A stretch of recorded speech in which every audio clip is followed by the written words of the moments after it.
আবার বিমানে আমরা ইতিমধ্যেই আমরা 14টি বোয়িংয়ের জন্য সাইন করেছি। ব্যবহৃত হচ্ছে না প্রায় 8টি-9টি বিমানবন্দর, সেগুলিকে আমরা নতুন করে রিপেয়ার করে এটাকে চালু করব আভ্যন্তরীণ রুট হিসেবে। থার্ড টার্মিনাল শুরু করব ডিসেম্বরের 16 ডিসেম্বর আমরা আশা করছি করতে পারবো।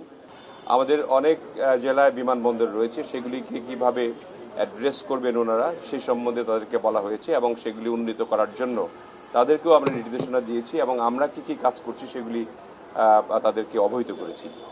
এবং আমাদের পর্যটন সম্বন্ধে অনেক কথা হয়েছে, বিশেষ করে আমাদের কক্সবাজার, আমাদের কুয়াকাটা এবং বড় বড় স্থাপনাগুলি যেগুলো আছে পর্যটনের কিভাবে আমরা কাজ করতে পারি সম্মিলিতভাবে।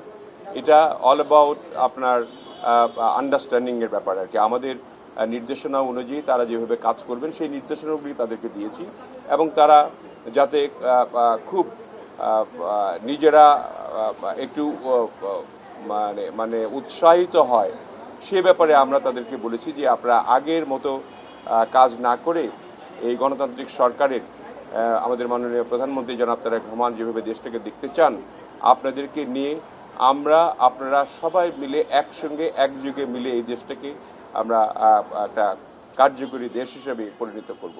সেই হিসাবে আমরা পর্যটনের প্রত্যেকটি জেলায় প্রায় পর্যটনের স্থান রয়েছে, সেই স্থানগুলিকে একটু বিন্যাস করে প্রয়োজনে সেগুলি উন্নত করার জন্য বিদেশি আমরা সহায়তা নিয়ে অথবা পিপিপি মডেলে কিছু করার জন্য তাদেরকে আমরা আশ্বস্ত করেছি এবং তারা উৎসাহিত হয়েছে।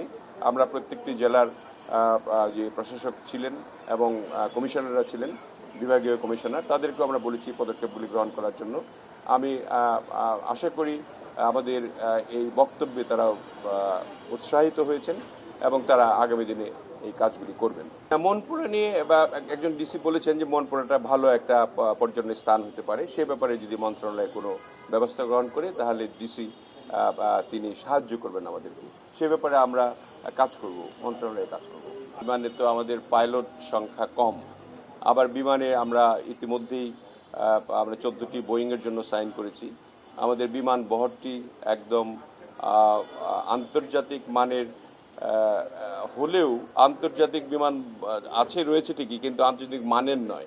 সেই মান সম্পন্ন করার জন্য আমরা ইতিমধ্যে 14টা বোয়িং ক্রয়ের স্বাক্ষর করেছি এবং আরও কিছু বিমান আমরা লিজ করব।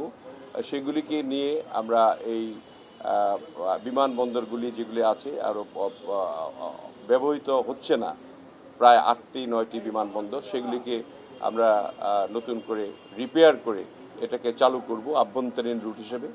সেগুলি আমরা তো এটা আমরা মন্ত্রণালয়ের ব্যাপার, আজকে এই ব্যাপারে কোনো আলোচনা হয়নি। এগুলি আমরা প্রথম দিকে প্রায়োরিটি ভিত্তিক রেখেছি বগুড়া, ঠাকুরগাঁ, নীলফামারী, সৈয়দপুর এবং আমরা অতি সত্বর কক্সবাজারকে ইন্টারন্যাশনাল এয়ারপোর্ট হিসাবে আমরা নির্বাচিত করেছি। সেটা আমরা শুরু করব হয়তো 3-4 মাসের মধ্যেই।